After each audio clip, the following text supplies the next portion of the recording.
Hey, good afternoon everybody. Alan, TFT Trailers. So today we're going to do something a little bit different. I am actually at Kwik the factory. All the guys have gone home already for the day, so Troy said it was okay if I kind of come through and did a video and just kind of show people how the stuff is built. A lot of people may not recognize it. That is actually a bunch of tail light brackets already put together and ready to go. All your steel floor, it comes in already pre-cut to the proper width of the trailer.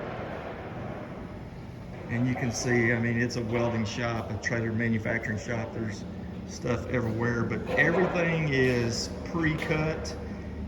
They do it all in-house, other than the diamond plate, I believe, just to make the fabrication go faster and for it to be more consistent. One thing that a lot of people don't realize is back in the old days, trailers were built on just stands. I mean, literally, we would drag in steel and just cut the steel and square them up and weld them together and hope that they didn't get out of square. Everything at Kwik actually starts upside down. As you can see, this is looks like a 20-foot, 7,000-pound GVWR frame in a jig. And you can see all the additional clamps and everything on here just to really help everything stay good and square. A lot of people also don't realize that a lot of trailers just have two frames. They'll have like an angle or channel iron side frame on each side, and then just cross members. Kwik the rollback is cool because it actually has a third, I call it the spine. It's a 3x3 square tubing, real heavy gauge that runs from the front of the trailer all the way back to the start of the knife edge. This really gives the trailer a lot of strength. And then everything being square tubing, rectangular tubing, including the cross members on 16-inch centers, really ties everything together.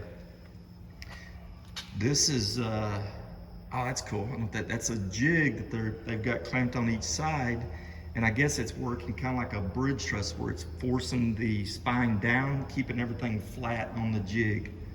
That way they don't have any kind of bow, a crown or anything that would occur if they didn't do that. Lots of clamps, lots of big C clamps.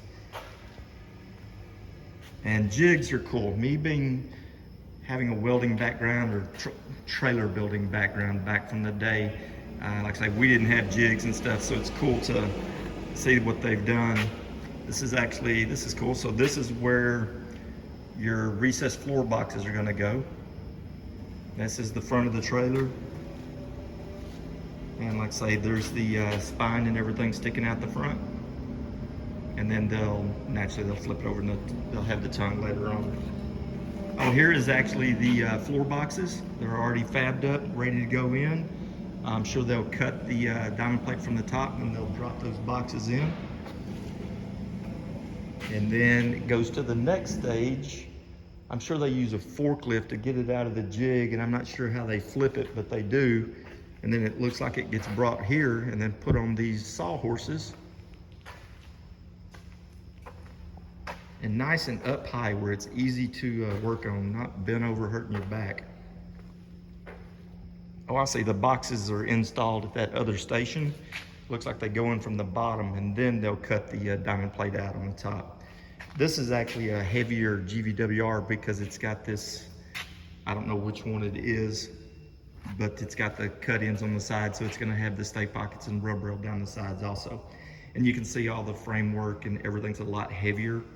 And naturally it'll be a lot thicker gauge and metal also. And then there's the big 8,000-pound drop leg jack for it. What else do we have here? We have fenders. The fenders come already prefabbed also, and these are not just standard trailer fenders. Kwik uses a real heavy gauge fender with a real heavy gauge back. That way, you don't have problems with the cracking or anything like that, because on a car hauler your fenders are kind of hanging out there all by themselves. So, and since these are removable fenders, they just need to be built a little bit heavier. There is another jig of some sort, not sure what that one's for. Oh, I bet I do. I bet that's for the undercarriage. I bet that's where they build all the undercarriages at.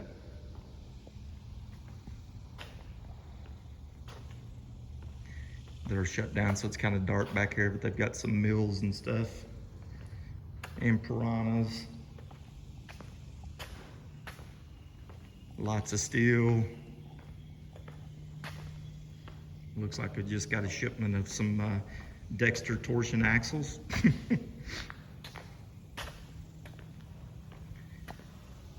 There is actually the trailer that we are picking up today. This is just kind of a standard 20 foot. This unit right here I sell for, without the spare tire and wheel and the spare mount, sells for $74.95.